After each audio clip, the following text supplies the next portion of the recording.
Hey, welcome to the Cost of Goods Told podcast. My name's Connor. I'm a chef and media producer. I will be joined via phone connection with my co-producer, Darren Lafferty.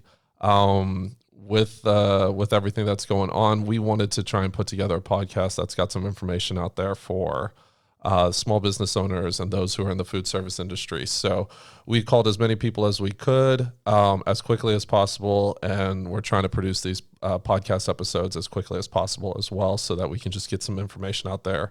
Hopefully this helps those who are in the industry. Just as a personal note, everybody stay safe. If you need anything, don't hesitate to call, text, or message Cost of Goods Told. I'm going to try and provide as much resources and as much info as possible on the show notes. But please just make sure that you're following the Facebook page and the Instagram page. That's usually where I try and get as much information out as possible. So I'm going to shut up, and then we're just going to jump right into the conversations. Hey, thanks guys for tuning in. This is Darren with Cost of Goods Told. You know, in the height of the COVID-19, we've reached out to some of our friends and some of our neighbors who own restaurants to talk to them. And today on the phone, actually right now on the phone, I have with me Chef Austin Simmons from TRIS. Chef Austin, how you doing? I'm okay, Darren. Thanks for having me on today. First off, I would like to send all the blessings that I can to my fellow culinary hospitality workers. Guys, if you've been laid off, I feel for you, you and your families. If you need anything, reach out to me. I'll do anything I can to try to help you guys through this time.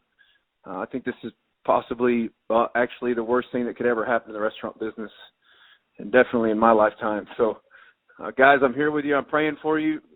Reach out to me if you need something, but I think that needs to be said first and foremost. And second off, for everybody that's out there that's lost their job and struggling to make ends meet, and all I can say is I'm sorry, and I'm praying for you, and be strong. We're going to get through this as a nation, as a city, first and foremost. As Houston, we've been through a lot down here, but we're going to get through it together. And I hope and I pray the future looks really bright for everybody. You know, one of the reasons why I respect you so much, Austin, is not just because of your talents as a chef and everything you've earned along the way, but because you're a solid core individual that prays for other people, that cares for the industry, and you're all in. This isn't a side gig. This isn't something you just happen to fall into. You love this industry, and that's why we wanted to talk to you this morning. You know, I appreciate it, thank you for your time. Thank you for your time. Yes, sir. Thank you. A couple quick questions. With COVID going on, it's affected everyone's business, and for all intents and purposes for the conversation, you guys were a dine-in location at TRIS. I mean, you got other locations as well, but you got a dine-in location where people were pampered and were treated well and ate well and drank well. But, COVID-19 comes along. How does that affect your business, man? I mean, what has that been like since, the leaders of Houston have decided that we need to shut dining down? So, Darren, first off, that I'll say to you, I've never been a fan of to-go food. I've never been a fan of at TRIS. Let me repeat that. At TRIS, we've never done our food to go. It's not built for that. I'm classically trained, and I believe temperature is of the utmost importance of how to serve really good food, whether that be a cold bowl for a salad or whether that be a hot plate for our plated presentation food. So to go for me for TRIS was not an option. What TRIS was before COVID-19 and what it is the day all of it hit us, I knew immediately TRIS was gone. It wasn't ever going to be the same. And maybe in the future it will be, but at that very moment I realized something very quickly, that there was no way I could produce TRIS and hold its integrity, A, and B, with everybody going through what they're going through, how can you ask someone to spend that kind of money on a plate of food like TRIS puts out? So I knew that me and the team, we sat down together and we knew one thing, that we were going to do whatever it took to try to keep as many people employed. Unfortunately, we could not keep our whole staff employed. I sat down with my managers and I said, what are we going to do? And so we transitioned into a different operation overnight in 24 hours. Tell us about that, and and obviously, right, it's all consuming. I mean, you're losing sleep, your management's losing sleep, the owners are losing sleep. But tell us about the transition you had to make on a dime. How'd that work? So, I'm fortunate to have done a lot of different food in my career, and I've been in the prepared food business. So I know what that looks like. I know what reheats well. I know how to provide reheating instructions for those items. I understand, and the team and I understand, we're a commissary to our fast casual location, so we already do some of that work. A lot of people don't know that, but all the soups, sauces, dressings, we make here at TRIS for our location, the kitchen. So naturally fitting, we were able to transition into meals to go for people's families. And our goal from the very beginning was to provide value, first and foremost, provide a product that could go out hot and maintain some travel time. And at the end of the day, just try to keep as many employees as we possibly can working. So we started off with managers and a few hourly employees. We have been bringing back some service staff to take the deliveries as we can, as the demand grows. And that's kind of what we're doing. The food we're putting out today is simplistic comfort food. We have, chicken parm, lasagna, healthier items like, Romanian artichokes with a roasted garlic and sun-dried tomato ragu, citrus grilled chicken for people that want to be a bit healthier, salmon, mahi, just simplistic entrees for people that they can either come get from us hot, or we can deliver hot, or they can get cold and reheat as the week goes on. We're preparing those meals for 4. We give you enough for dinner, a healthy dinner portion, plus a little bit more for lunch the next day for, a really, really great price. What we're trying to do is just keep as many employees employed as we can. That was our goal here. And that was the main priority. How do we survive through this? And also give something to our community. I mean, look, you can only reach in the back of your freezer so many times. Right now, what's important, in my opinion, is that you keep your nutrition on point, so your immune system's at 100%. I mean, I'm blessed to have a nutritionist, Rebecca Phelps and Jason Phelps, that help me with my plan daily. But the one thing that I haven't done since I started this is not eat wholesome food that I know my body responds well to. Right now is the time to feed your body, and of course, I eat cake too. But at the same time, I'm also making sure that I have enough calories in my system that my immune system can maintain to do the best I can. And that was important to us too. We wanted to make sure that the community had a well priced option for their families to get a hot meal, and that's kind of what made our transition for us. Yeah, I think margins go out the window for the old business model, right, during a time like this. And you say, hey, what do we need to keep the lights on? What do we need to keep the employees coming? And then how do we survive? How do we limp through, right? You're not trying to thrive, but you are trying to limp through this and make it through and give back to the community. I think you guys have done a good job with that.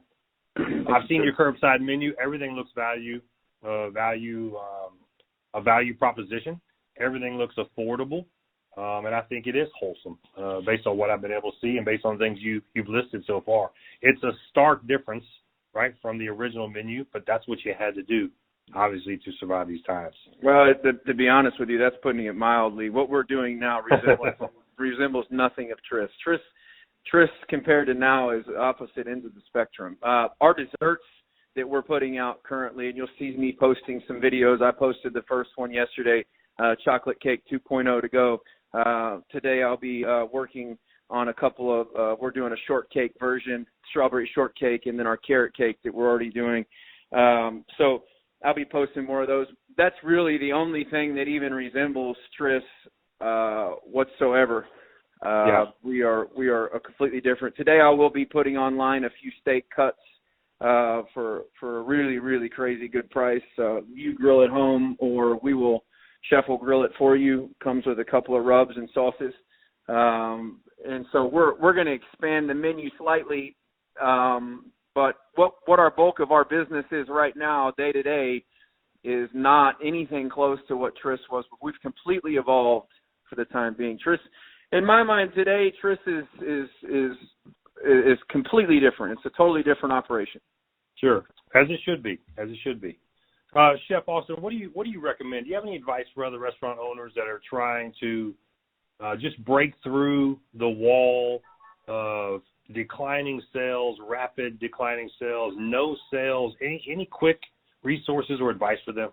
You got to evolve. I mean, it's different for every location and every community, and you gotta try to figure out what it is that the people in your area want the most in a 10-mile, 15-mile radius, right? Like, what is your core, maybe even 20? I mean, I'm not in the deep city of Houston. I'm out in a suburb almost, or North Houston, if you will. But we've had plenty of people drive up from Houston and support us already in the meals that we're putting out. My best advice is look at your area. What is it that your people need? What is it that they want? And evolve what you're currently doing into something else, because what you were doing is gone. It's no longer there. Yeah. So I can't make that decision for obviously or suggest that for everybody. I think being a good restaurant operator, owner, is knowing your clientele, knowing the people that are in your area, who are you serving and what do they need the most right now, and that's what you should be putting out. And curbside is very hard to do, Darren, because the food that we do as chefs, creative, progressive food, is hard to put in a box and put in a bag. And are you just curbside right now, or using delivery services? We're using our servers to delivery. Managers are delivering. To homes. And to homes, and okay. And then we're also allowing them to pick up food curbside. But when I say curbside, we give them an hour of a window, right? So we're 5 to 7 pickup or deliver hot. We're not trying to put out, and if you book a time with us the next day, like 11 or 12 or 1, that's fine. We'll hit that time. But you're not just calling in, place an order, and we're firing it and bring it out to your car right at that moment. We have windows where we have all of our food ready. So we're a production kitchen now, Darren. We're no longer an a la carte, all minute line cooks on station, putting out food as the ticket comes in. The whole menu is geared towards prep and produce large batches, keep the quality, the consistency there, and the food travels well. Awesome. And we give them a window, and that's when we heat it all up and make it all fresh and send it out as we've pre-planned based on our orders. Hey, Chef Austin, I know you're busy, and I appreciate your time. Hey, tell me one more thing. When this is all said and done, what's the first thing you're going to do? I would say the first thing I'm going to do is continue to support my local friends in the restaurant business. I worked 12 hours 2 days ago and cooked my tail off, and then jumped in my truck and drove to Himalaya, Houston, to get a big order from Kaiser. You gotta love Kaiser. You gotta love Himalayas and Kaiser. For sure. And drove 45 minutes home. I was exhausted. No time off.